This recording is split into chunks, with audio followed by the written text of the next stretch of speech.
اس طریقے سے کرے کہ الگ الگ حالات میں وہ شخص کی راہ و روش اور چلن کس طریقے سے ہے آپ کو پہچان لو. اس شخص کی سیرت کو پہچاننا یعنی حالات بدلے تو یہ شخص کا کیا عمل ہوگا یہ آپ پہچاننے کی صلاحیت رکھتے ہیں.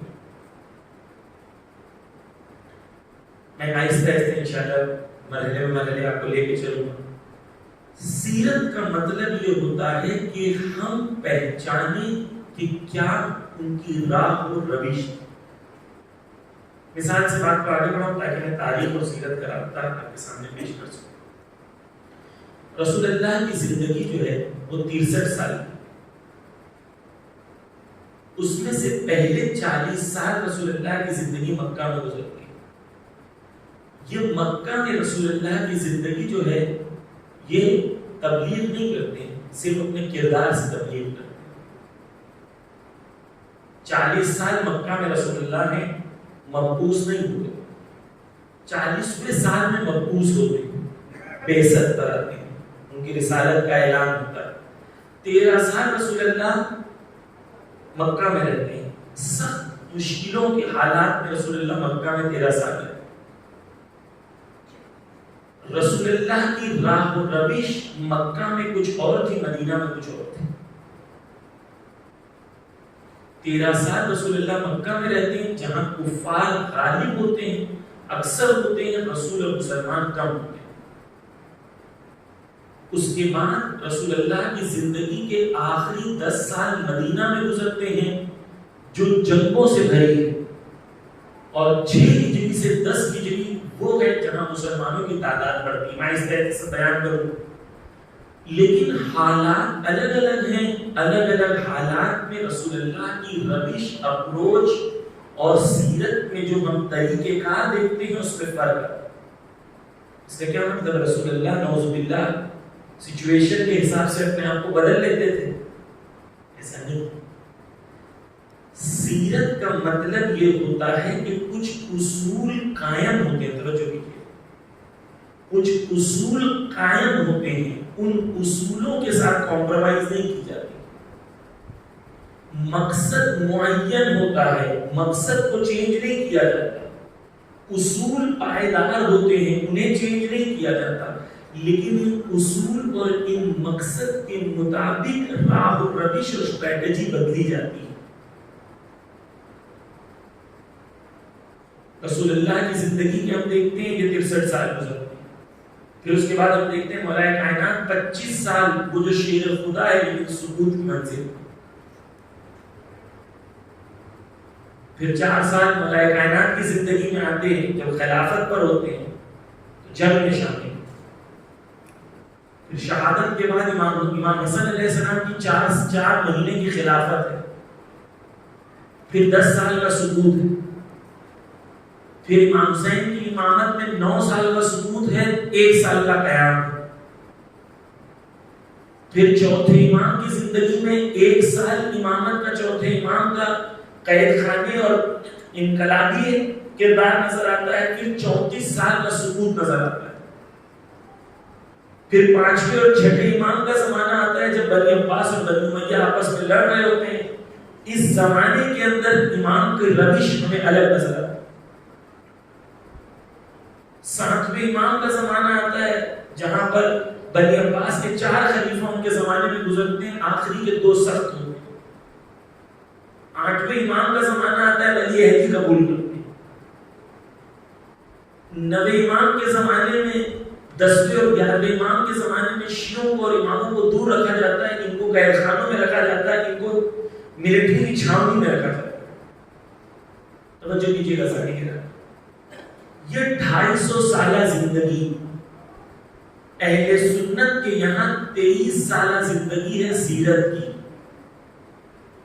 جہاں پر الگ الگ حالات میں نبی نے کیا درس دیے اور نبی نے کیا طریقہ کار سکھایا. حالات مختلف تھے, نبی نے مختلف حالات میں کیا راہ و روش سکھائی. یہ اہل سنت کے یہاں 23 سال کے. لیکن شیعوں کا افتخار یہ ہے کہ امامت رسالت کے بعد یہ سلسلہ 250 سال تک چلتا ہے. یعنی اماموں نے ہمیں 250 سال کے پیریڈ میں بتایا کہ دیکھو الگ الگ حالات میں، الگ الگ زمانے میں، الگ الگ روشوں کے مطابق کیسے اپنے حالات کے مطابق اپنی راہ و روش کو تم چنو، تاکہ حالات کے مطابق تدبیر اور پلاننگ کے ساتھ تم اس کا مقابلہ کر سکو. بس عزیزان گرامی، سیرت یعنی یہ کہ کچھ اصول مکمل ہوتے ہیں یہ 250 سالہ زندگی کے اندر. آیت اللہ خامنہئی اس کو اس طریقے سے تعبیر کرتے ہیں کہ اماموں کی زندگی کا اگر آپ مطالعہ کریں، رسول کی زندگی اور امام کی زندگی، تو ایسا نظر آئے گا کہ ایک انسان ہے جو 250 سالہ زندگی جی رہا، اور وہی انسان 250 سالہ زندگی میں جیسے ہی حالات بدلتے ہیں تو انہی اصولوں کے مطابق اپنی تدبیر اور اپنی پلاننگ اور اپنی راہ و روش کو اختیار کرتا ہے. انہیں فرق نظر نہیں آتا. بس عزیزان گرامی، سیرت کو پہچاننا یعنی کیا؟ سیرت کو پہچاننا یعنی کہ تاریخ کو اتنا غور سے، اتنا دقیق مطالعہ کریں کہ تاریخ کے اندر سے وہ درس اور عبرتوں کو حاصل کر سکیں جس سے ہم اپنی قوم کی آئندہ فیوچر پالیسی اسی اصول کی بنیاد پر بنا سکیں. بس ہمیں اہل بیت کی تاریخ میں سے سیرت اہل بیت کو استخراج کرنا، ان اصولوں کو استخراج کرنا، تاکہ ان اصولوں کی بنیاد کے اوپر ہم اپنی سماج کی بنیادوں کو رکھیں، تاکہ ہمارا سماج نبوی سماج بن سکے، ہمارا سماج اہل بیتی سماج بن سکے. ایک سوال پڑھتے محمد وآلہ محمد.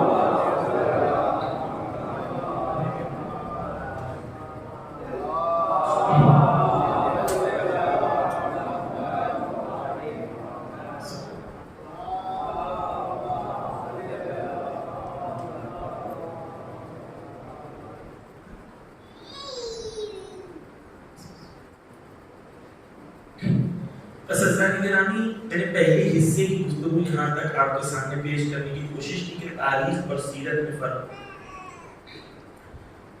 توجہ کیجیے گا، دشمن جو ہوتا ہے وہ ہمیشہ تاریخ کو اس طریقے سے پیش کرتا ہے کہ سیرت اس میں غائب، یا سیرت بالکل الٹی سمجھتے ہیں.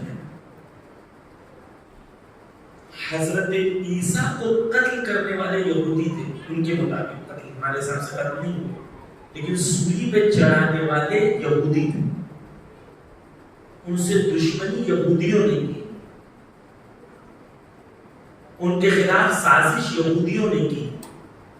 لیکن تاریخ گواہ ہے کہ آج جتنے یہودی ہیں وہ اپنے آپ کو عیسائیوں کا دوست بتاتے ہیں، اور عیسائیوں اور یہودیوں میں دوستی ہے، اور ان دونوں کی مسلمانوں سے دشمنی ہے. کیوں؟ کیونکہ تاریخ کو اس طریقے سے موڑ کے پیش کیا گیا کہ تاریخ پہ لوگوں کی توجہ سیرت پہ نہ ہوگی، کہ سیرت پہ جب توجہ ہوگی تو حق اور باطل آشکار ہو جائے. اس لیے ہمیں توجہ دینے کی ضرورت ہے، کیونکہ دشمن عزاداری سے مقابلہ نہیں کر سکتا. وہ جانتا ہے کہ عزاداری کو مٹایا نہیں جا سکتا، اس لیے مقصد عزاداری کو اس کے مقصد سے ہٹا دینا چاہیے. یہ دشمن کی آج سب سے بڑی سازش ہے کہ لوگ عزاداری تو کریں لیکن مقصد امام حسین یاد کریں، لوگ عزاداری تو کریں لیکن امام حسین کے دین اور تعلیمات کو ان کی اس طرف توجہ نہ لیں. اور یہ تاریخ میں ہم دیکھتے ہیں، یہ بار بار ہوتا ہے. بس عزیزان گرامی، یہودیوں نے یہ کیا، لیکن ہم نے دیکھا کہ ان یہودیوں نے تاریخ کو تبدیل کر دی، اور جو تاریخ کو تبدیل کر دیا یہودیوں نے، تو آج وہی یہودی جو دشمن تھے وہ دوست ہو گئے، اور جو دوست تھے وہ دشمن ہو گئے. اس سے ہمیں سیرت سے ہمیں سمجھ میں آتا ہے کہ ان چیزوں سے ہمیں آگاہ رہنا ہے کہ دشمن جو صحیح ہے اس کو غلط، اور غلط ہے اس کو صحیح بنا کے پیش کرے. عزیزان گرامی، دو بحث ہے، تاریخ اور سیرت۔ تاریخ یعنی واقعات کو پہچاننا، سیرت یعنی ان سے راہ و روش اور طریقہ کار کو سمجھنا، ان سے اپروچ کو سمجھنا۔ میں انشاءاللہ آہستہ آہستہ ابھی اپنی گفتگو کا آغاز کروں گا کہ رسول اللہ کی زندگی کے پہلے 40 سال جو ہیں جہاں رسول اللہ مکہ میں تھے، اور یہ پیریڈ جو رسول اللہ کا ہے، مکہ میں رسول اللہ تھے، یہ پیریڈ، یہ پہلا رسول اللہ کی زندگی کا پیریڈ ہے مبعوث ہونے سے پہلے۔ یہاں پر جو سیرت ہمیں رسول اللہ کی سمجھ میں آتی ہے وہ یہ ہے کہ دشمن بھی جو تھا وہ رسول اللہ کو صادق اور امین کہتے تھا۔ جو دشمن بھی تھا وہ رسول اللہ کو صادق اور امین کہتے تھا۔ رسول کہتے ہیں کہ اگر میں یہ کہہ دوں کہ اس پہاڑ کے پیچھے خزانہ ہے یا چور ہے تو مان لو گے؟ وہ کہتے تھے مان لیں گے، کیونکہ آپ صادق ہو، آپ امین۔ اعزائے گرامی، ہم نے جو دین کو سمجھا ہے وہ دین ہم نے نماز، روزہ، حج، زکوٰۃ، یہ چند دینی احکام میں سمجھا ہے یہ دین ہے، اور باقی کی ہماری زندگی دنیا والی زندگی۔ اس لیے ہم کہتے ہیں کہ دین اور دنیا کا بیلنس ہونا چاہیے، جبکہ ایسی کوئی بات نہیں ہے۔ دین اور دنیا کا ہمارے یہاں کوئی بیلنس نہیں ہے۔ ہمارے یہاں دنیا ہی دین ہے، دین ہی دنیا ہے، دونوں میں کوئی فرق نہیں ہے۔ مثال، حلال روزی کمانا عبادت ہے یا عبادت نہیں ہے؟ عبادت۔ بیوی کو آئی لو یو بولنا عبادت ہے یا عبادت نہیں ہے؟ ہاں، عبادت رسول اللہ کی حدیث ہے۔ بیوی سے محبت کرنا عبادت۔ شوہر کا بیوی کو لقمہ کھلانا، بیوی کا شوہر کو لقمہ کھلانا عبادت حدیث میں، اور ثواب اس کا جو ہے وہ کئی عمرے کے برابر لکھا گیا۔ ہمارے یہاں آپ مجھے ایک چیز بتا دیں جو دین سے باہر ہے۔ حلال روزی کمانا، علم حاصل کرنا، ہر چیز دین میں، کوئی چیز دین سے باہر نہیں ہے۔ تو یہ جو دین اور دنیا کا بیلنس کی بات کرتے ہیں، یہ دو الگ چیز ہوتی ہیں تو بیلنس کرتے ہیں۔ ہمارا دنیا، دین کس لیے ہے ایسا نہیں کہ دین آخرت کے لیے تھوڑی نہ ہے، آخرت میں اس کا اثر دکھے گا۔ دین یہ دنیا بنانے کے لیے ہے، دنیا سنوارنے کے لیے ہے۔ ہم نے دین کو رکھ دیا آخرت کے لیے، دین کو اٹھا کے آخرت کے لیے۔ اور جب دنیا میں جاتے ہیں، جاب پہ جاتے ہیں، کالج جاتے ہیں، یونیورسٹی جاتے ہیں، بزنس کرنے جاتے ہیں، تو ہم وہاں پر ایک ڈیفرنٹ سیکولر لبرل انسان بنتے ہیں۔ جبکہ رسول نے کیا کہا؟ امام سے حدیث امام فرماتے ہیں کسی کا اگر دین پہچاننا ہو تو یہ نہ دیکھو کہ وہ کتنی نمازیں پڑھتا ہے، کتنے روزے رکھتا ہے، یہ دیکھو کہ اس کا لوگوں کے ساتھ معاملات کیسے ہیں، معاملات کیسے ہیں۔ بڑی بڑی سر پہ جو ہے سجدگاہ کے نشان موجود ہوں، لیکن اخلاق ایسا ہو کہ بیوی کو گالی سے پکار رہا ہو، گھر پہ مار رہا ہو، بچوں کے ساتھ ہٹلر بن کے رہ رہا ہو، یہ دیندار ہے نہیں، بے دین ہے۔ اذان گرامی، یہ دین اور دنیا کا رابطہ جب تک ہمارے لیے کلیئر نہیں ہوگا، جب تک ہم ہمیشہ دھوکا کرتے ہیں۔ دین اسی دنیا میں ہے۔ ایک شخص تھا، مولا کائنات کا زمانہ ہے، صلوات پڑھ کر محمد وآلہ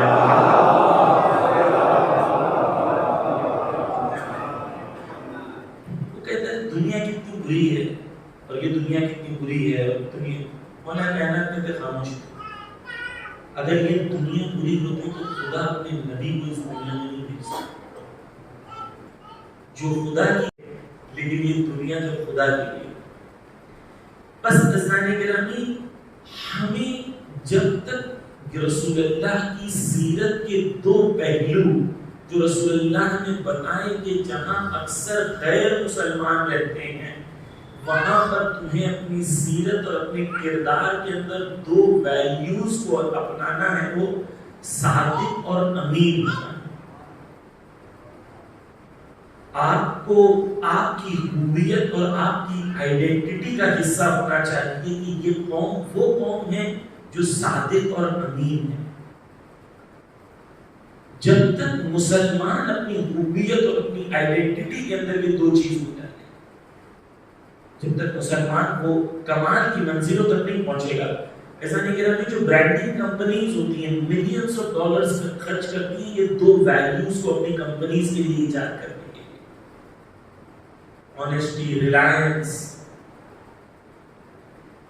یہ کمپنیز انویسٹ کرتی ہیں تاکہ لوگوں کے لیے ثابت کر سکیں کہ ہم صادق اور امین ہیں، کیونکہ وہ سمجھتے ہیں کہ جو کردار سے اپنے آپ کو صادق اور امین پہچان والے لوگ اس کو ماننا شروع کر دیتے ہیں، لوگ اس کے احترام کے قائل ہو جاتے ہیں۔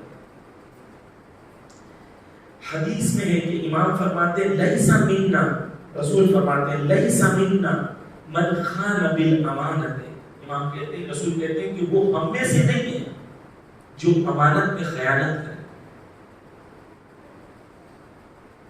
اگر کوئی کسی کی امانت میں خیانت کر رہا ہے اور ساتھ میں اسے یہ بھی لگ رہا ہے کہ میں جو ہے بہت دیندار آدمی ہوں، کہتے ہیں ہم میں سے نہیں۔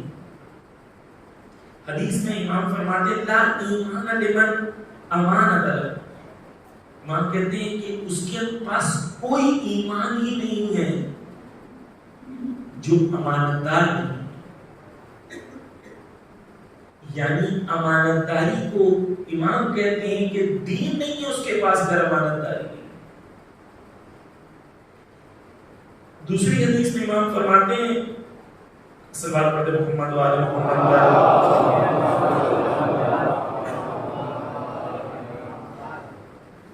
ایک توجہ کیجیے حضرات گرامی، ہمارا دین دین کامل ہے، پرفیکٹ ریلیجن۔ معصوم کی حدیث ہے کہ لا تخون منی نعمتک و ان خانک، امام فرماتے ہیں، معصوم کی حدیث ہے، امام فرماتے ہیں کہ اگر کوئی تمہارے ساتھ خیانت کرے تو بھی تم اس کے ساتھ خیانت مت کرو۔ دوسرا دین آپ کو کیا سکھاتا ہے کہ کوئی تمہارے ساتھ خیانت کرے تو تم اس کے ساتھ خیانت کرو، رسول اللہ نے یہ نہیں سکھایا۔ اگر اس نے خیانت کی ہے تو اس کا مطلب یہ نہیں کہ تم اس کے ساتھ خیانت کرو۔ قرآن میں کہا ہے دشمن کے ساتھ بھی عدل و انصاف سے پیش آؤ، یہ دین ہمارا۔ اپنی حد سے نہ گزرو دشمن سے۔ بس عزیزان گرامی، رسول اللہ کی یہ 40 سال کی زندگی کے اندر اگر ہمیں کچھ سیرت ہمیں حاصل کرنی ہے تو ہمیں اپنے آپ سے سوال کرنا ہوگا کہ کیا ہم صادق اور امین بن سکے یا نہیں بن سکے۔ اور اگر ہم صادق اور امین نہیں بن سکے تو ہماری قوم کی فلاح اور بہبودی نہیں ہو سکتی۔ صداقت کے سلسلے میں جتنا کہا جائے کم ہے، روایتیں بہت ہیں اور آپ سنتے رہتے ہیں کہ صادق اگر انسان نہیں ہے، جھوٹ جو ہے حدیث ہے کہ تمام گناہوں کی چابی ایک جگہ ڈال دی جائے۔ ایک شخص آتا ہے رسول کے پاس، کہتا ہے کہ رسول مجھے ایک چیز کہو کہ میں نہ کروں، باقی مجھے اجازت دے دو کہ میں ہر چیز کروں۔ رسول کہتے ہیں جھوٹ مت، میں ہر گناہ کروں لیکن ایک چیز نہ کروں۔ رسول نے کہا جھوٹ مت بولو۔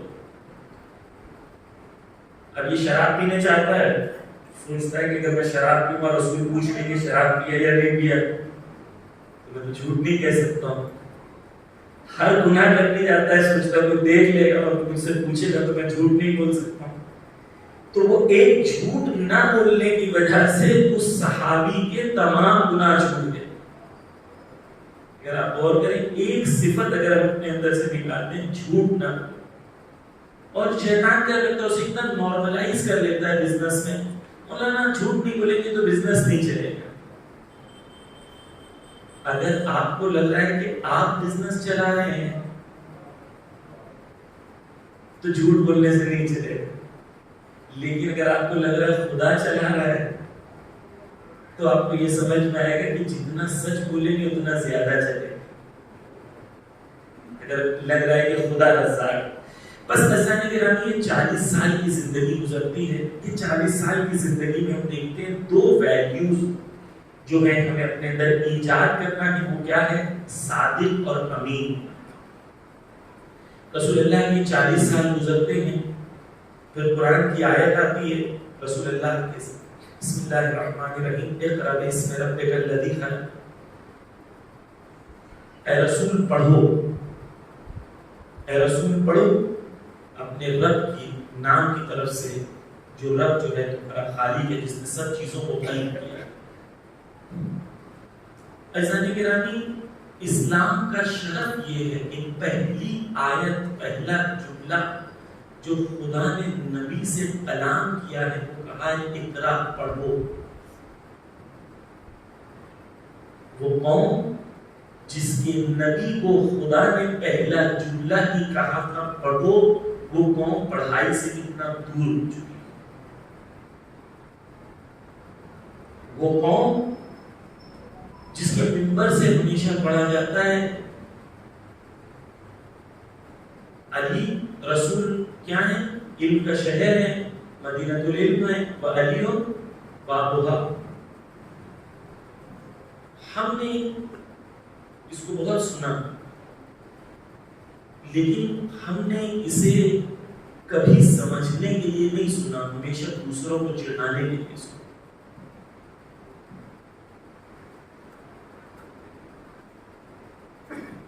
اگر ہم نے یہ ہزاروں بار سنا کہ علی علم کا دروازہ ہے، رسول علم کا شہر ہے، تو عزیزان گرامی اس پورے قصے میں ہم کہاں ہیں؟ کون سے علم اور فن و مہارت میں آج ہم کہہ سکتے ہیں کہ ہم اس حدیث پر عمل کرنے میں پوری طریقے سے صحیح ہیں؟ اس علم کے شہر میں، اس علم کے دروازے میں ہمارا دخول کب ہو؟ سچر کمیٹی کی رپورٹ آج بتاتی ہے کہ ہندوستان میں مسلمانوں کا علمی معیار 2011 میں کلاس ہوئی تھی کہ علمی معیار دلتوں سے بھی نیچے چلا گیا ہے. سب سے نچلی قوم ایجوکیشن میں اس وقت مسلمان ہندوستان میں 15% ہے، لیکن جتنی ٹاپ انسٹیٹیوٹ ہندوستان کی ہے، IIT ہے، IIMs ہے، نیٹ کے ایگزامز ہوتے ہیں، یہ سب جگہ پر مسلمانوں کا پرسنٹیج 1% سے بھی کم. اس لیے کیونکہ ہمارے نبی نے کہا تھا علم حاصل کرنا تمہارے اوپر واجب ہے. اس لیے کہ جو قرآن کی پہلی آیت نبی پر اتری اقرا، پڑھو. اس لیے کیونکہ ہم علی کے ماننے والے ہیں جو علم کا شہر. اس لیے کیونکہ علی نے کہا تھا کہ مجھ سے پوچھو اس کے پہلے کہ میں گزر جاؤں. اس لیے کیونکہ اصحاب امام ہمیشہ اس ہر زمانے میں علم کے ماہر ہوتے تھے. ہمیشہ لوگ اصحاب امام اور امام کے در پہ آتے تھے علم حاصل کرنے کے لیے. عزیزان گرامی بس ہم نے وہ علم کے دروازے کو چون کے دوبارہ اپنے گھر چلے گئے.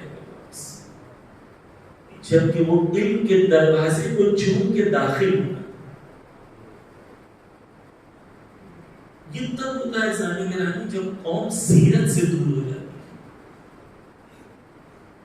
جب قوم سیرت سے دور ہوتی ہے تو قوم کے ساتھ پہلا جملہ ہے پڑھو اور قوم نہیں پڑھتی.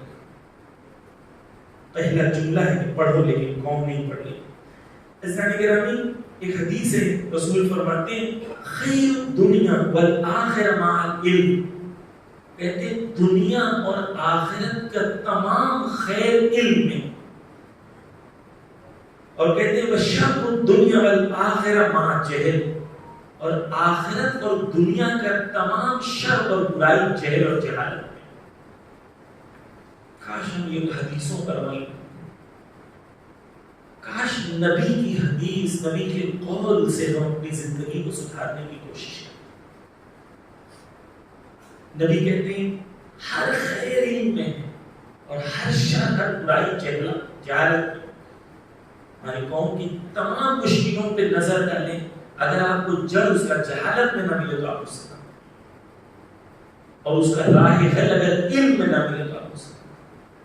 عزیزان گرامی اس بات میں یہاں پہ واضح کروں علم اور ڈگری میں فرق. توجہ سے سنو، علم میں اور ڈگری میں فرق ہوتا ہے۔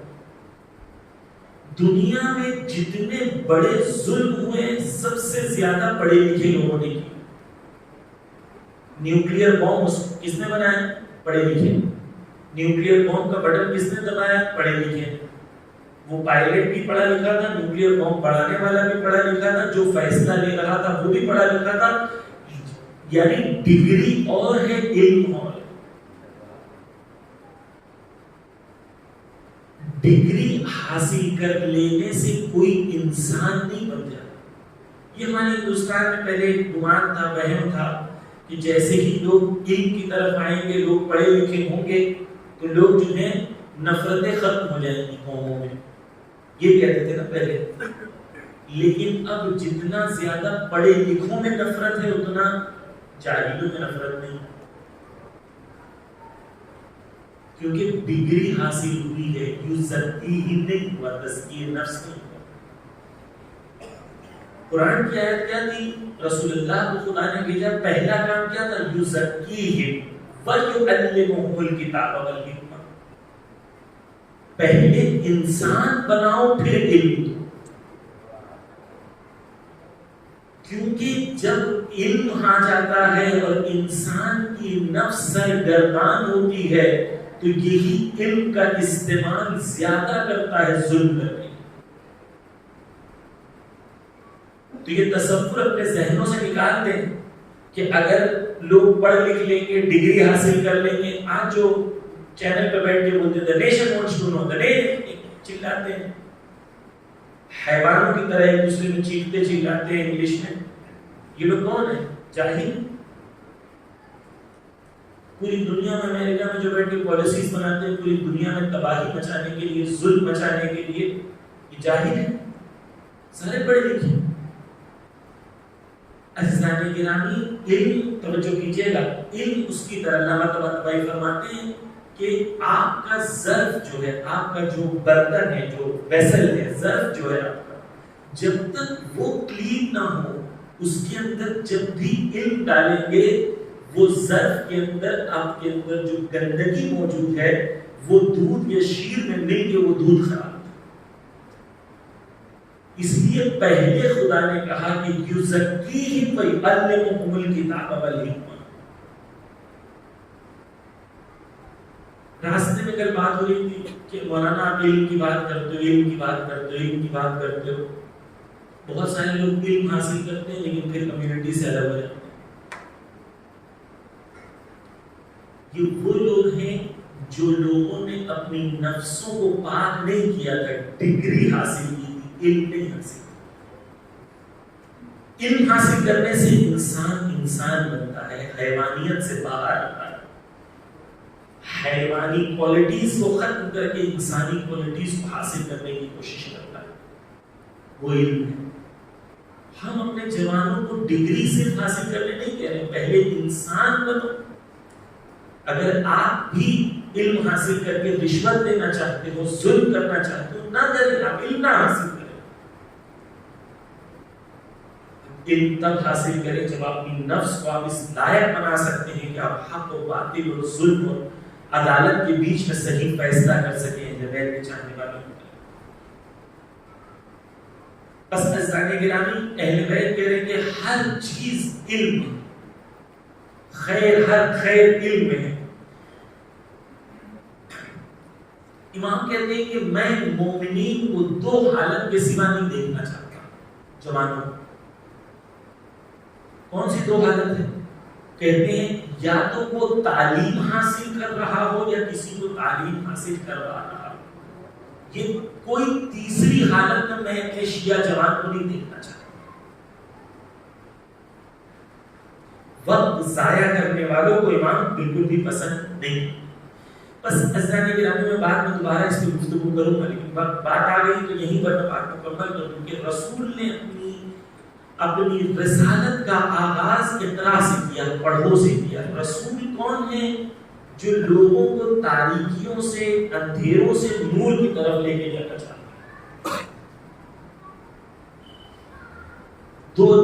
دو فوجیں ہیں، من النور الی الظلمات من الظلمات الی النور. کچھ لوگ تاریکیوں سے اندھیرے کی طرف لے کے جانا چاہتے ہیں، کچھ لوگ اندھیرے سے تاریکیوں کی طرف لے کے جانا چاہتے ہیں، اندھیرے سے نور کی طرف لے کے جانا چاہتے ہیں. نبی آئے تھے اندھیروں سے نکال کے نور کی طرف لے کے جانا، اور یہ نور کی طرف جا نہیں سکتے جب تک ہم علم کی وادی میں داخل ہوں. کل میں ایک جگہ میں نے بیان کیا کہ گاؤں ہے یہاں پر مدھوبتی نام ہے، جونپور کے نزدیک. اس گاؤں میں 75 گھر، کتنے 75 یا 73 گھر. اس گاؤں میں کتنے IAS آفیسر آپ جانتے ہیں؟ کتنے ہونے چاہیے؟ گیس کریں کتنے ہونے چاہیے؟ میں پانی پیتا ہوں، گیس کریں.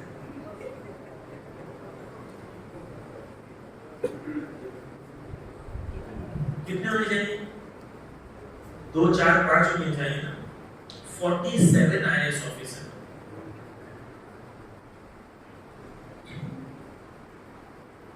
ایک چھوٹا سا گاؤں جس کی سڑکیں بھی ٹوٹی ہوئی ہیں، اسکول بھی اچھی نہیں ہے، صرف 75 گھر اس گاؤں میں ہیں، لیکن اس گاؤں کو IAS ولیج آف انڈیا کہتے ہیں.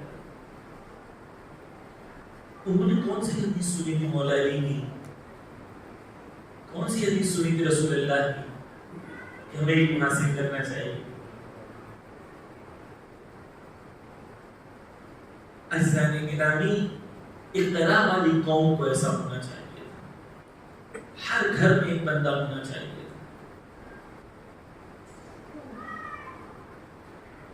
دو قسم کے جاب ہیں عزیزان گرامی، دو قسم کے کریئر ہیں. بات آگے میں یہیں پر بیان کروں، میں بعد میں بیان کرنا چاہ رہا تھا لیکن یہ بات مکمل ہے. ایک جاب وہ ہے جو آپ کو پیسہ دیتا ہے، اور ایک جاب وہ ہے جو آپ کو قدرت دیتا ہے. آیت اللہ سیستانی کی ملاقات میں ہوئی، الحمدللہ کئی بار زائرین کے ساتھ ملاقات ہوئی. ہر بار انہوں نے یہ دو جملہ کہا، میں نے وہاں کہا اس کو دوہرا دوں جوانوں کے لیے. کہتے ہیں 2 چیز حاصل کرو، علم اور قدرت. یہ 2 چیز حاصل کرو. عزیزان گرامی، 2 قسم کے جاب.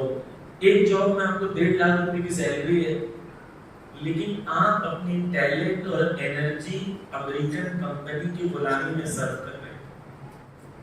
آپ محنت کر رہے ہیں، وہ کما رہے ہیں. ایک آپ محنت کر رہے ہیں، آپ کی سیلری کم ہے، لیکن آپ کی پوزیشن قدرت مند ہے.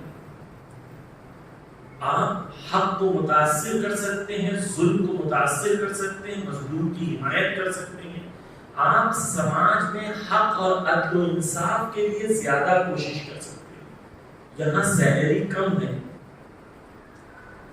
لیکن آپ نمائندے امام بن کے عدل و انصاف کی میزان بن سکتے ہیں. مومن کو کوشش یہ کرنی چاہیے کہ وہ کریئر میں جائے جہاں پر زیادہ سے زیادہ عدل و انصاف کے لیے وہ اپنی انرجی کو لگائے اور عدل و انصاف کے لیے کوشش کر سکے.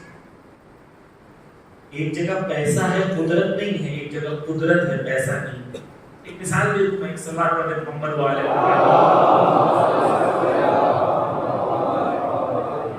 بابا سے بلند سلوات پڑھ دیں.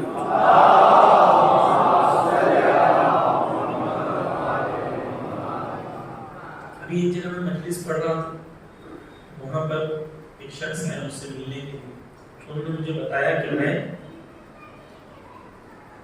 ایسٹ دہلی کے پورے ایسٹ دہلی کی فائلز میرے سائن سے اپروو ہوئی، چیف انجینئر. اور وہ کہتے ہیں میں نے 35 سال ڈیوٹی کی دہلی میں، لیکن میں اپنا گھر نہیں بنا سکتا. دہلی میں میرا گھر نہیں بنا سکتا، لیکن جو میرے نیچے چھوٹے چھوٹے اسسٹنٹ تھے انہوں نے بڑی بڑی کوٹیاں بنائی.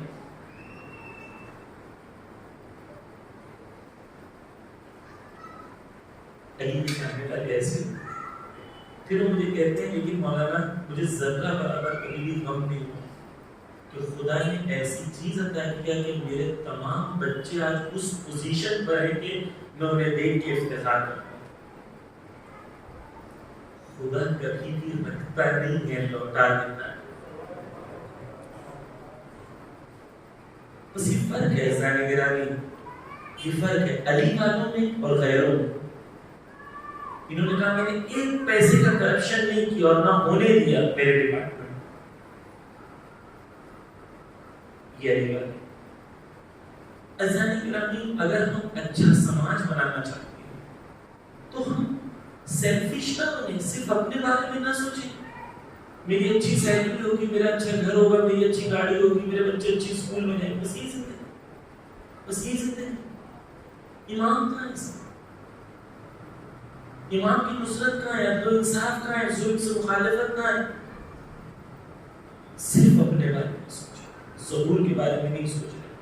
بس عزیزان گرامی، خصوصاً جوانوں سے کہوں گا کہ علم حاصل کریں، لیکن علم وہ حاصل کریں جو آپ کو قدرت دلاتا ہے، تاکہ آپ قدرت مند بن کے حق کی راہ میں کوشش کر سکیں، ظلم کی مخالفت میں کوشش کر سکیں، مظلوم کی حمایت میں کوشش کر سکیں.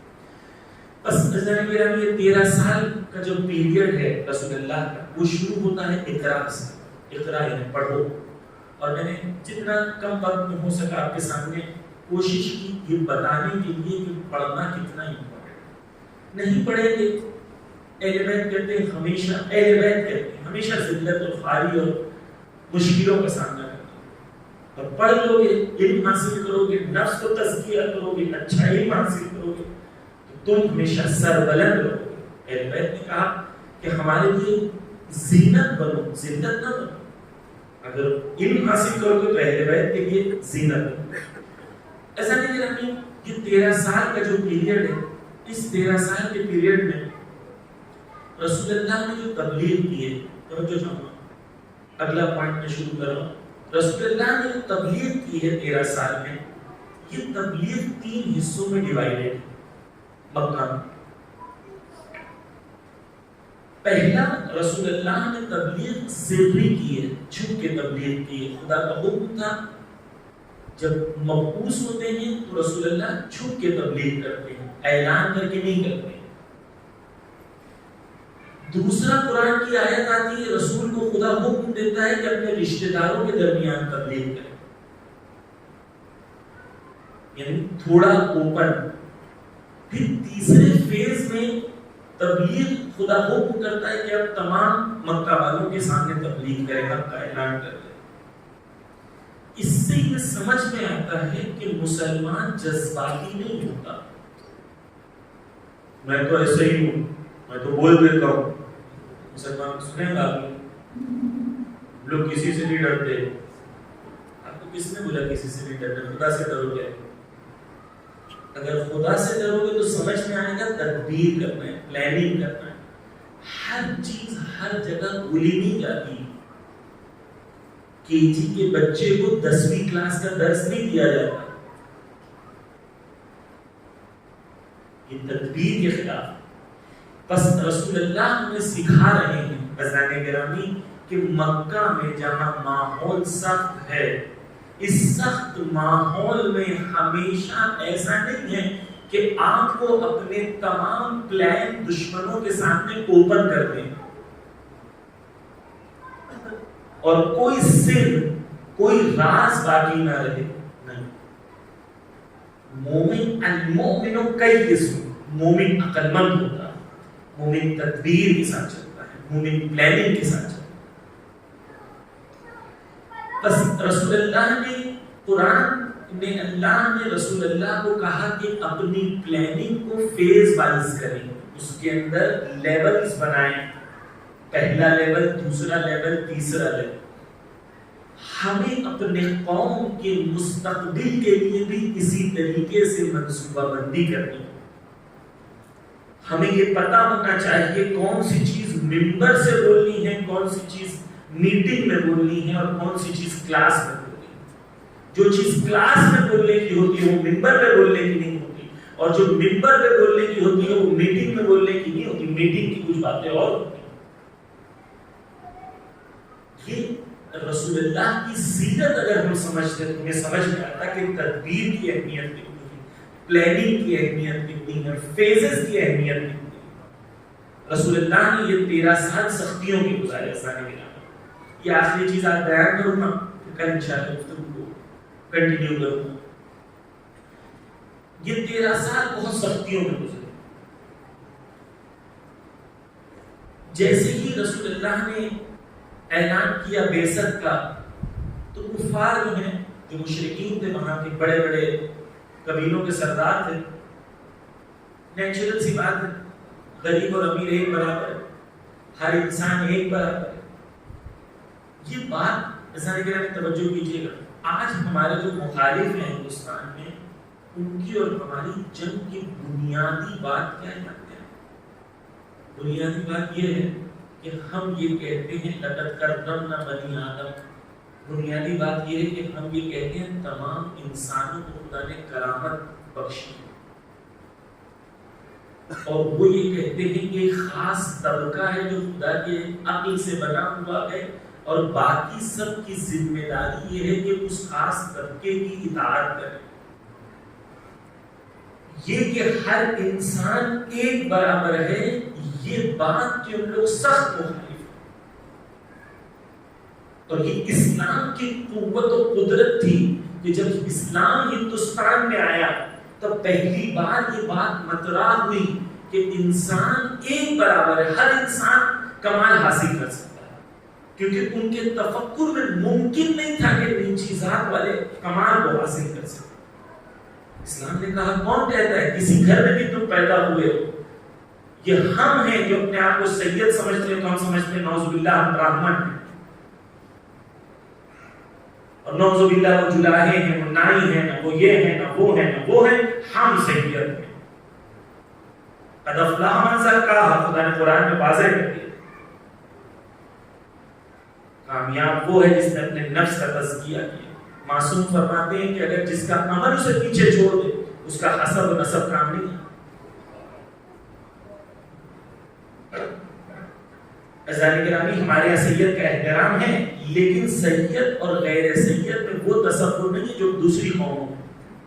ہمارے یہاں علم میں آ رہے بڑے بڑے ہمارے مجتہد گزرے ہیں غیر سید. ایک یہ سید کی غیر سید سے شادی ہو سکتی ہے کہ مولانا، اور یہ ہو جائے گا اور وہ ہو جائے گا. آیت اللہ سیستانی کے داماد غیر سید، آیت اللہ خوئی کے داماد غیر سید. کیا کریں؟ ان لوگ نے دین نہیں پڑھا، اسلام نہیں پڑھا، صرف ہم نہیں پڑھا. صرف ویسٹ یو پی میں آیتیں اتری ہیں خاص طور پہ.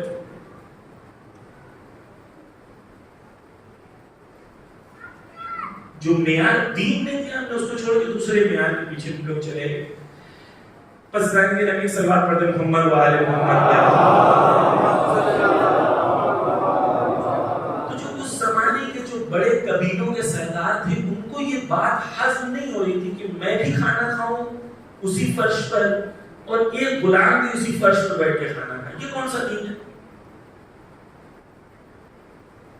میں بھی اور وہ بھی دونوں ایکوال، یہ کیسے پاسبل؟ میں تو میں. ان کے لیے یہ ہضم کرنا سب سے سخت ہے. سب ایکوال ہے اور ہم سپیریئر نہیں، ہم افضل نہیں. بس عزیزان گرامی، ان لوگوں نے ٹارچرز کرنا شروع کی. توجہ چاہوں گا میں عزیزان گرامی، خصوصاً جوانوں سے. ہم جس حالات میں رہ رہے ہیں، اس حالات کا اور یہ 13 سال کا بہت سملیرٹیز ہیں حالات میں. ابھی تک ہم سختیوں کی حالت پہ نہیں پہنچے ہیں جو مکہ والے پہنچ چکے ہیں. اسی 13 سال میں جو ضعیف اور کمزور ہوتے تھے، جو غلام ہوتے تھے، ان کو پکڑ کے مکہ سے باہر لے جاتے تھے. حضرت بلال کے سلسلے میں ہے کہ حضرت بلال خدا رحمت کرے، ان کی ذات کو خدا ان کو بلندی عطا کرے. حضرت بلال میں ان کو لے جاتے تھے گرم پتھر پر مکے میں، مکہ کی گرمی اور گرم پتھر ہے، اس پہ ننگی پیٹھ حضرت بلال کو لٹاتے تھے اور چابک سے مارتے تھے. قربانیاں دی ہیں اصحاب نے. عزیزان گرامی، یہ وہ لوگ تھے جو رئیس اور پیسے والوں پہ ظلم نہیں کر سکتے تھے، تو کمزور، ضعیف اور ان پہ سب سے پہلے ظلم. حضرت صہیب بن سنان ہے، ابو فقیہہ ہیں، حضرت لبینہ ہیں، حضرت زنیرہ ہیں، یہ تمام وہ لوگ ہیں جو کنیز تھے یا غلام تھے جن کو ٹارچر کیا گیا اس زمانے میں، صرف اس وجہ سے کیونکہ انہوں نے اسلام قبول کیا۔ حضرت زنیرہ خاتون تھی، کنیز تھی، ان کے آنکھوں میں ایسی چیز ڈال دی گئی کہ وہ نابینا ہو، اور جب نابینا ہوئی خدا نے رسول اللہ نے ان کے لیے دعا کی اور پھر معجزے سے ان کی آنکھوں کو خدا نے دوبارہ عطا کی، بینائی عطا کی۔ رسول اللہ ذات رحمت تھے، لیکن مکہ والے رسول اللہ کے ساتھ کھڑے ظلم سے مشکلیں سے ویلیوز کے ساتھ کمپرومائز نہیں کیا۔ آخر میں فتح مکہ ہوئی، لیکن سٹارٹ میں مشکلوں میں رسول اللہ کے ساتھ کھڑے رہے۔ عزیزان گرامی، جو آج ہمارے ساتھ ہم ہندوستان میں دیکھتے ہیں وہ واقعہ اس زمانے میں بھی ہوتا۔ حضرت عمار یاسر کا نام آپ نے سنا ہوگا، صحابی رسول ہیں۔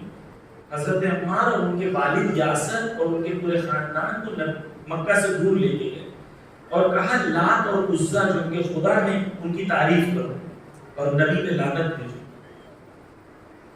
یہ جو آج ہم دیکھتے ہیں یہ اس زمانے میں بھی ہوتا، یعنی یہ کہتے ہیں اپنے آپ کو بہت ماڈرن نہ بتائیں، یہ تو ہم نے دیکھ چکا ہے، آپ 1400 سال پہلے یہ سب ایکسپیریمنٹ آپ کا فیل ہو چکا ہے۔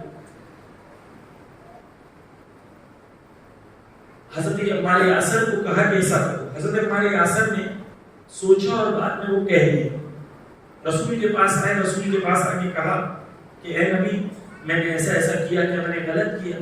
اگر غلط کیا تو مجھے معاف کر دینا۔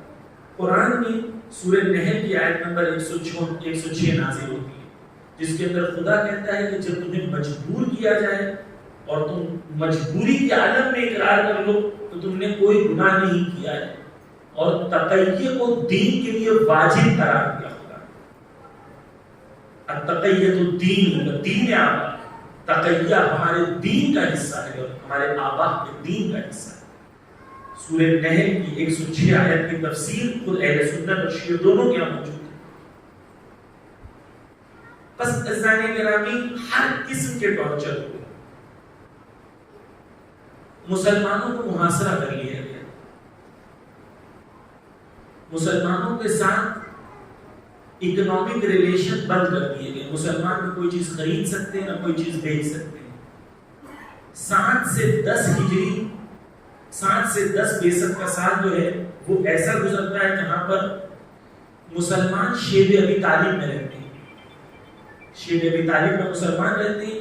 ایک کھجور ہوتا تھا، اس کھجور میں 40 لوگ چوستے تھے تاکہ وہ کھجور سے طاقت لے کے زندہ رہ سکے۔ یہ حالت تھی مسلمان، پودوں کو اکھاڑ کے اس کو چوستے تھے اور اس سے زندہ رہتے تھے مسلمان۔ ہم نے سختیاں جھیلی ہیں، کون سی سختیاں جھیلی ہیں؟ اتنا ڈر رہے ہیں جو مسلمان، ہم وہ ہیں جو مکہ کے حالات دیکھ چکے ہیں۔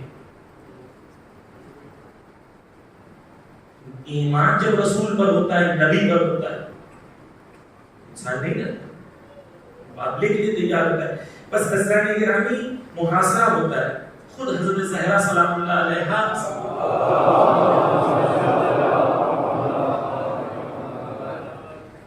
ان کی عمر مبارک 2 سال سے 5 سال ہوتی ہے جب وہ اس محاصرے میں سختیاں جھیلی ہیں۔ رسول نے، آل رسول نے، اہل بیت نے مکہ میں بہت سختیاں جھیلی۔ ہمیں تیار ہونا ہے عزیزان گرامی، اگر ہم ظہور کی بات کرتے ہیں، ہم یہ بات کرتے ہیں عزیزان گرامی، توجہ کیجیے، ہم یہ دعویٰ کرتے ہیں کہ پوری دنیا میں عدل و انصاف ہم قائم کریں۔ ہمارا دعویٰ تو یہی ہے، پوری دنیا میں عدل و انصاف ہم قائم کریں۔ تو یہ پوری دنیا میں عدل و انصاف قائم بغیر قربانی کے ہو سکتا ہے؟ ہو سکتا ہے بغیر قربانی کے؟ جس لیول کا آپ کا کلیم ہے اس لیول کا آپ کا کمٹمنٹ بھی ہونا چاہیے، جس لیول کا آپ کا دعویٰ ہے اس لیول کا آپ کا جد و جہاد بھی ہونا چاہیے۔ ہم ہندوستان میں اپنی ذمہ داری یہ نہیں سمجھتے کہ ہم صرف شیعوں کو نجات دیں. توجہ جو ہماری ذمہ داری ہر غریب مظلوم کمزور کو نجات دینا ہے، کیونکہ ہم منجی کے ماننے والے ہیں، وقت کے امام کے ماننے والے ہیں. ہمارا ویژن گلوبل ویژن ہے، لیکن اس کے لیے ہمیں بڑی تیاری کرنی، بڑی محنت کرنی. وقت کے امام کا سپاہی تو سب بننا چاہتے ہیں، لیکن سپاہی کے لیے جو ڈرل ہوتی ہے وہ کوئی کرنا نہیں چاہتا. ایک سیمینار ہوا تھا، وہاں پر اعلان ہوا کہ جنت کون جانا چاہتا ہے، تو سب نے ہاتھ اٹھایا. پھر کہا مرنا کون چاہتا ہے، تو کسی نے ہاتھ نہیں اٹھایا. بغیر مرے انسان جنت تو نہیں جا سکتا. کوشش کے بغیر ایسا نہیں کہ ہمارا کمٹمنٹ، وہ کلیم جو ہمارا دعویٰ ہے اس کے مطابق ہمیں اپنے کمٹمنٹ کو بڑھانا، کیونکہ ہم اپنے دعوے کو کم نہیں کر سکتے ہیں. یہ پاسبل نہیں ہے کہ ہم کہتے ہیں نہیں بھائی، ہم تو امام زمانہ سے کہتے ہیں کہ بھائی یہ سب کلیم چھوڑ دیں، دنیا میں تو انصاف کی بات چھوڑ دیں، صرف میرٹھ میں ذہنی سوسائٹی میں ہمیں خالی اچھے سے رہنا ہے بس. ہمیں تو لگتا ہے کہ ہم نے اپنی سوسائٹی کو اچھی کر لی، بس ہماری زندگی میں ہماری ذمہ داری ختم ہوگی. ہمارا کلیم یہ نہیں ہے. ہمارا کلیم پوری کائنات میں تو انصاف کا کلیم. یملأ الارض قسط ہوا تھا، پوری ارض کو، پوری زمین کو تو انصاف سے بھر دینا. یہ ویلیوز ہیں جن کی بنیاد پر قوم تیار ہوگی تب ظہور کی بات کریں. یہ جذبہ مکہ سے لینا ہے ہمیں. دشمن چاہے کتنے سخت ہو، جیت ہمیشہ حق کی ہوگی. لیکن کب؟ جب استقامت دکھائی جائے، جب انسان میدان میں موجود ہو. ایک سلوات پڑھتے محمد و آل محمد.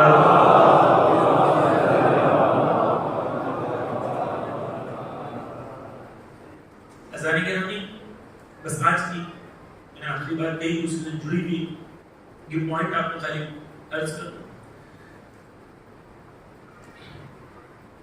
ازانی کے نامی خدا نے جب ہمیں بھیجا اس دنیا میں تو ہمارے ساتھ کوئی کانٹریکٹ کر کے خدا نے نہیں بھیجا ہے کہ بھائی آپ جاؤ اس دنیا میں، آپ کو کوئی مشکل نہیں ہے. ایسا کوئی کانٹریکٹ ہے کسی کا خدا کے ساتھ؟ نہیں. خدا نے کوئی کانٹریکٹ نہیں کیا، بلکہ خدا نے برعکس کہا ہے. مولا کائنات نہج البلاغہ میں کہتے ہیں اللہم صلی اللہ علیہ وسلم، کہتے ہیں وقال علیہ السلام لا یقولن احدکم اللہم انی اعوذ بک من الفتنہ. کہتے ہیں کوئی انسان یہ نہ کہے کہ خدا تو مجھے فتنوں میں اور بلاؤں میں نہ ڈالے. مولا علی کہہ رہے کوئی انسان کو یہ دعا نہیں کرنی چاہیے کہ خدا مجھے فتنوں میں اور بلاؤں میں نہ ڈالے. لأنه ليس أحد إلا وهو مشتمل على فتنة، کیونکہ یہ ممکن نہیں ہے کہ کوئی انسان موجود ہو اور اس کے ساتھ مشکل موجود ہو.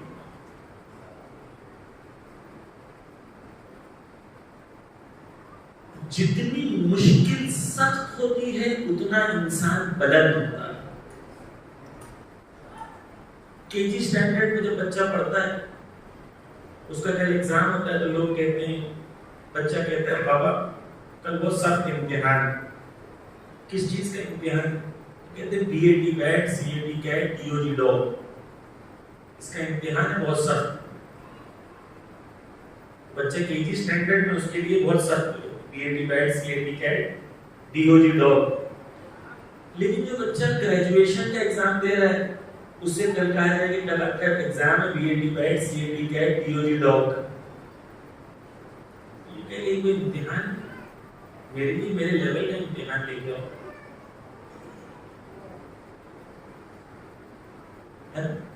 ایک چھوٹا بچہ گھر میں ہوتا ہے، اس کی گاڑی خراب ہو جاتی ہے، گھر میں وہ گر کر کے گاڑی چلاتا ہے، اس کی گاڑی خراب ہو جاتی ہے، بہت شوق سے وہ گاڑی خریدتا ہے. گھر میں ہر بندہ جب آتا ہے تو بچہ کہتا ہے بابا میری گاڑی خراب ہو گئی، مما میری گاڑی خراب ہو گئی، چاچا میری گاڑی خراب ہو گئی، دادا میری گاڑی خراب ہو گئی. اس بچے کے لیے دنیا کی سب سے بڑی مشکل یہ گاڑی کا خراب ہونا ہے. کیوں؟ کیونکہ بچے کا لیول اتنا ہے. لیکن اگر کوئی اس کے والد کو کہے کہ آپ کی بیٹی کی گاڑی خراب ہو گئی ہے اور بڑی مشکل ہے،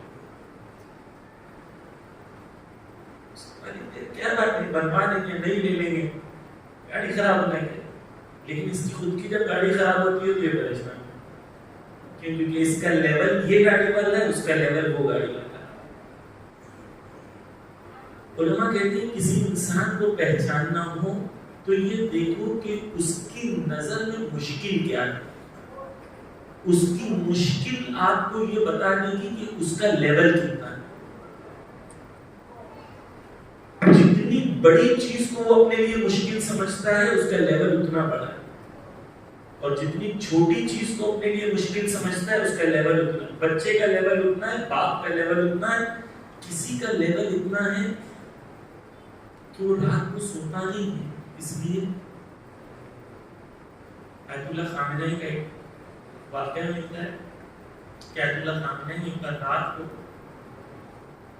ایک وزیر کو بلاتے ہیں، فون کرتے ہیں، کہتے ہیں ابھی وزیر کو بلاتے ہیں، کہتے ہیں ابھی آؤ۔ اس وقت نام نہیں آ رہا، چہرہ ان کا سامنے آ رہا، نام نہیں آ رہا، اور وہ خود بیان کرتے ہیں۔ انہوں نے کہا کہ مجھے رات کو نیند نہیں آ رہی اور میری کمر میں تکلیف ہوئی۔ یہ ہوتا ہے جو معصومین اور علماء اور عرفاء ہوتے ہیں، ان کو دوسروں کی مشکل کا، درد کا فزیکل احساس بھی ہوتا ہے کہ روحیں بھی مل جاتی ہیں۔ کہتے ہیں بوسنیا میں مسلمانوں کا قتل کیا جا رہا ہے، تم راتوں رات نکلو، جو تم سے ہو سکے تم کوشش کرو کہ بوسنیا میں مسلمان قتل ہونے سے بچ سکے، تم کوشش کرو۔ کسی کے لیے مشکل یہ ہے کہ وہ ایران میں آرام سے سو سکتا ہے، لیکن اسے فرق پڑتا ہے کہ بوسنیا میں کوئی مسلمان قتل نہ ہو، کوئی مظلوم قتل نہ ہو۔ بس ہم لوگ، ہمارا لیول ہماری مشکل کی ہونا ہے۔ ہم میں سے کچھ لوگ، ہماری مشکل یہ ہے کہ میرا گھر کون سا ہوگا، میری گاڑی کون سی ہوگی، میرے بچے کون سی اسکول میں جائیں گے، ہمارا لیول اتنا ہے۔ کچھ لوگ یہ ہیں کہ ہندوستان میں کیوں غریبوں کو ظلم، کیوں کسان بیکار، کیوں کسانوں کو ظلم، ہندوستان میں مزدوروں کا کیوں خیال نہیں رکھا جاتا، ہندوستان میں کیوں غربت اتنی ہے، ہندوستان میں نچلی ذاتیوں پہ اتنا ظلم کیوں ہے، مومنین علم سے پیچھے اتنا کیوں ہے، مسلمان اپنی عزت و وقار کیوں بھول رہے ہیں، یعنی اس نے لیول اپنا اتنا بلند کر لیا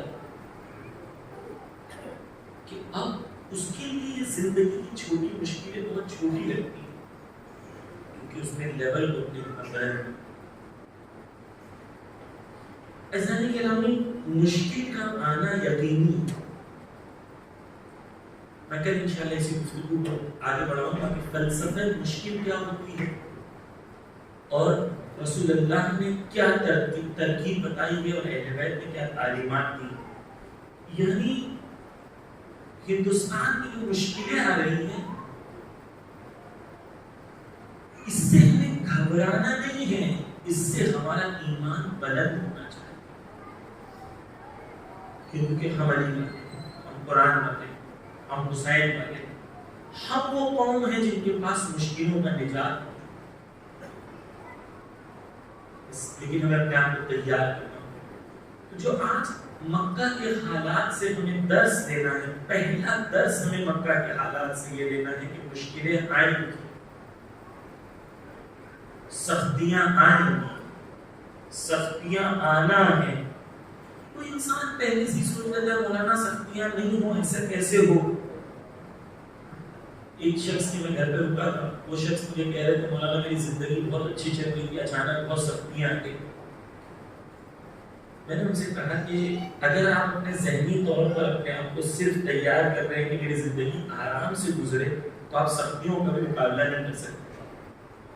آپ اپنے آپ کو ذہنی طور پر تیار کریں کہ سختیوں کا مقابلہ کرنا ہے، تاکہ سختیاں آئیں تو مقابلہ کر سکیں۔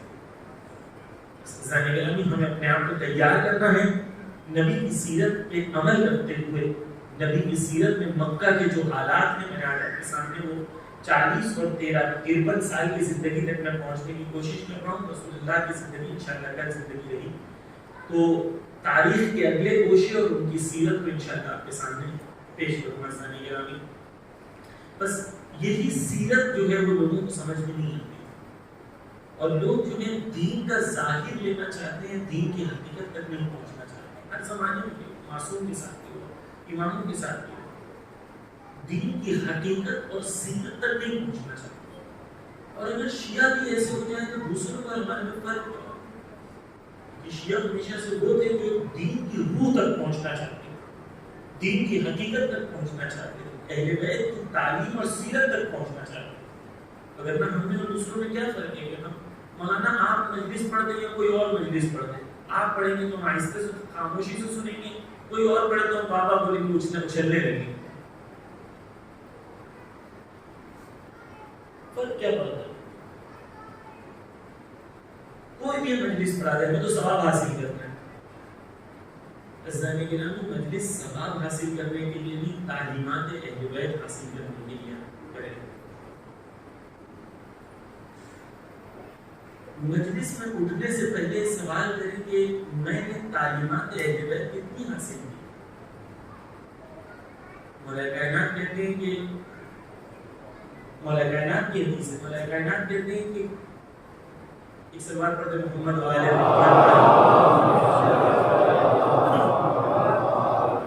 خدا نے مجھے اس علم سے بچا جو نافع میں فائدہ نہیں پہنچا. نماز کے دوران بھی جو نماز ظہرین کی دعاؤں میں بھی یہ دعا کرتے ہیں, خدا مجھے علم نافع عطا کرو, اس علم سے بچا جس میں فائدہ اور نافع نہ ہو.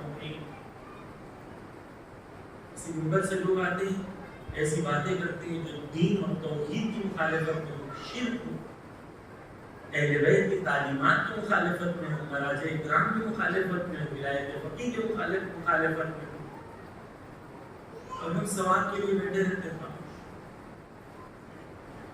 ایسا نہیں کہ ہمارے میں کوفہ والوں میں فرق ہے, ہمارے میں کوفہ والوں میں فرق ہے. کوفہ والوں کے سامنے مسلم مار دیے گئے, ہمارے سامنے ہمارے مراجع تکلیف پر حملہ ہوتا ہے. ہم کو تیار کریں انسانی گرامی, حق اور باتیں کو سمجھنے کی کوشش کریں, دین کی روح تک پہنچنے کی کوشش کریں تاکہ دین پر عمل کر سکیں, تاکہ وقت کے امام کے کام آ سکے. عزیزان گرامی امام حسن علیہ السلام کا زمانہ آتا ہے, سختیوں کا زمانہ ہے. امام حسن علیہ السلام کی زندگی میں سختیاں ہیں.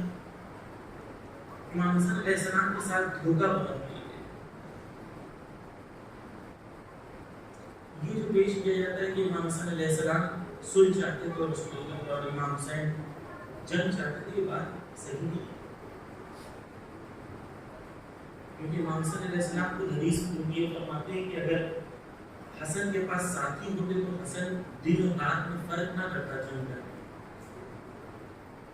جو صلح امام حسین علیہ السلام نے کیا تھا, جو امام حسن علیہ السلام نے کیا تھا, اس صلح پہ امام حسین 9 سال باقی تھے. سن 59 ہجری تک اسی صلح پہ باقی رہے. جب یزید کے بیعت کی بات آئی اور معاویہ نے بیعت دینا شروع کیا, تب امام نے قیام کیا. لیکن امام حسن اور امام حسین کی سیرت میں فرق نہیں ہے. عرض کیا دونوں امام اگر ایک دوسرے کی جگہ ہوتے تو وہی کرتے. سیرت میں کوئی فرق نہیں نظر آئے گا کبھی. اہل بیت امام نے ایک لشکر کو بھیجا آگے جاؤ. وہ لشکر 4000 سپاہیوں کے ساتھ لاکھ یا سوا لاکھ دینار میں بک گیا. 4000 کے 4000 سپاہی اس طرف چلے. یہاں پر ایک سپاہی کو بھیجا, ایک کمانڈر کو بھیجا, وہ کمانڈر بک گیا, وہاں پر بک گیا. اس طریقے سے ماحول تھا. اور اس ماحول میں امام حسن علیہ السلام کا ایمان, جو ساتھی تھے وہ ساتھ دینے کو تیار تھے, اطراف کے لوگ ساتھ دینے کو تیار تھے. امام حسن عزیزان گرامی امام حسن علیہ السلام کی عمر 58 سال کی ہوتی ہے. 26 صفر کو امام حسن روزہ رکھتے ہیں. گرمی کا موسم ہوتا ہے. آپ جانتے ہیں مکہ کی گرمی, مدینہ کی گرمی کیسی گرمی ہوتی ہے.